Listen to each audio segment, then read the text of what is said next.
200 journalists, 4 brutal questions, 3 words, and a room full of professionals trained to stay neutral leapt to their feet.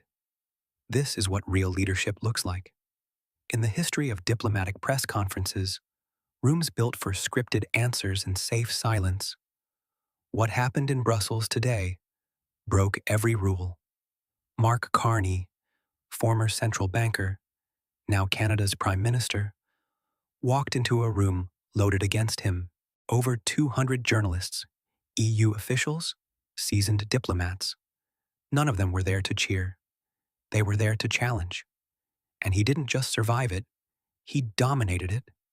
Within 6 hours, the clip crossed 120 million views. The BBC led with it.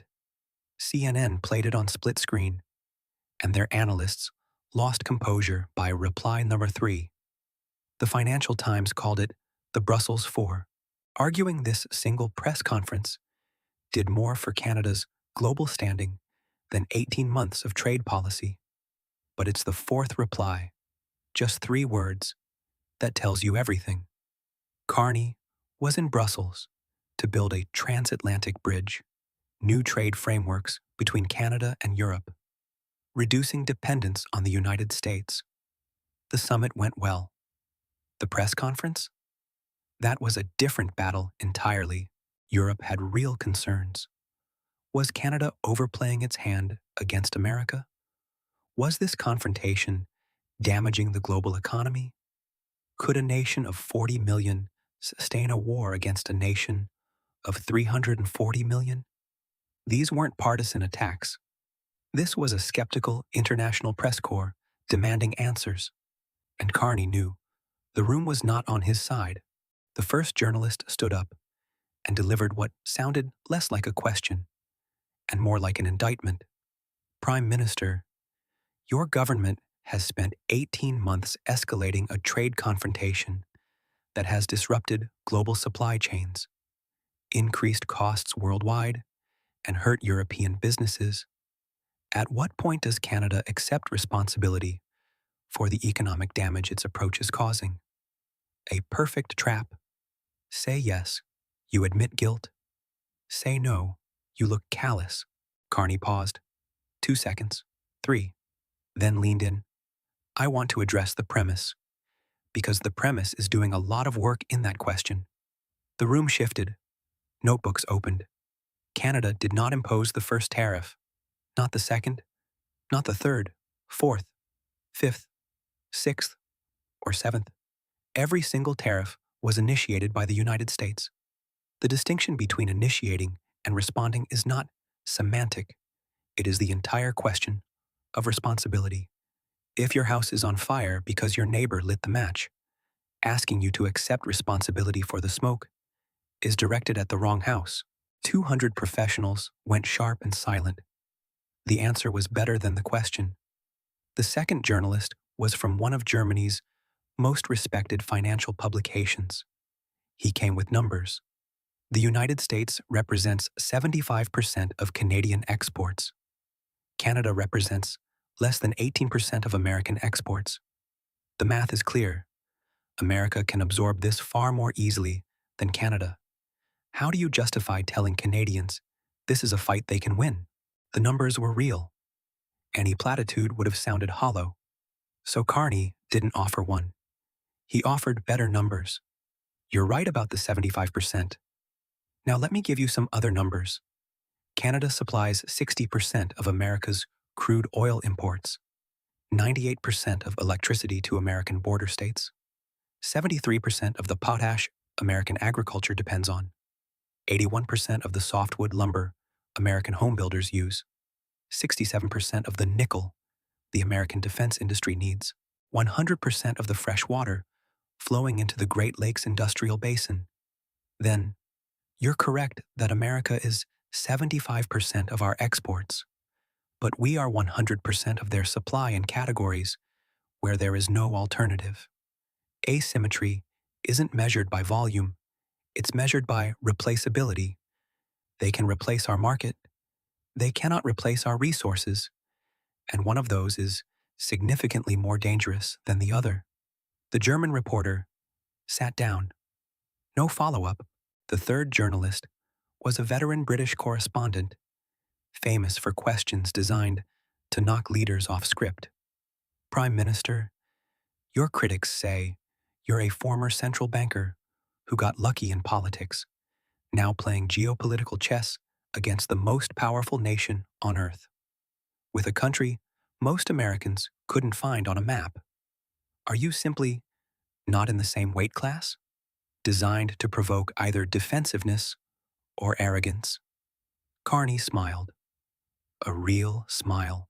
The former central banker part is actually relevant experience. I ran the Bank of Canada during a global financial crisis. I ran the Bank of England through Brexit. My entire career has been walking into rooms where everything is on fire and being expected to stay calm and make good decisions. So when people say a banker is playing at politics, I'd suggest that a global trade crisis, requiring someone to stay calm, read data, and decide under pressure, might be exactly the moment where a banker is precisely what you want. The room laughed, not politely, genuinely, surprised, delighted. Then he added, as for weight class, I've watched a lot of boxing. The smaller fighter wins more often than people think, especially when the bigger fighter keeps swinging at air. Even the journalist who asked the question was laughing. Then came the American journalist, Washington bureau chief. He waited until last, because this was the question everyone had been saving. He stood up. The room went quiet. Prime Minister, with all due respect, and your performance today has been impressive. Can Canada actually win this? Not manage it, not survive it, actually win against the United States of America? The room held its breath. Carney looked at him. The charm, gone. The humor, gone. The warmth, gone. What replaced it was something quieter and far more powerful. He leaned into the microphone.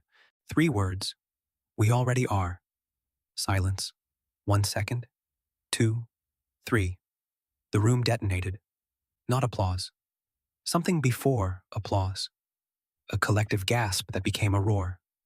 200 people, journalists trained to be neutral, diplomats trained to be composed, on their feet for 90 uninterrupted seconds. The moderator did not intervene. Carney stood still. No fist pump, no celebration. The same composed stillness as every answer before it. The world moved. France publicly aligned with Canada. Germany fast-tracked a new bilateral cooperation framework. The EU accelerated a trade package stalled in committee for months.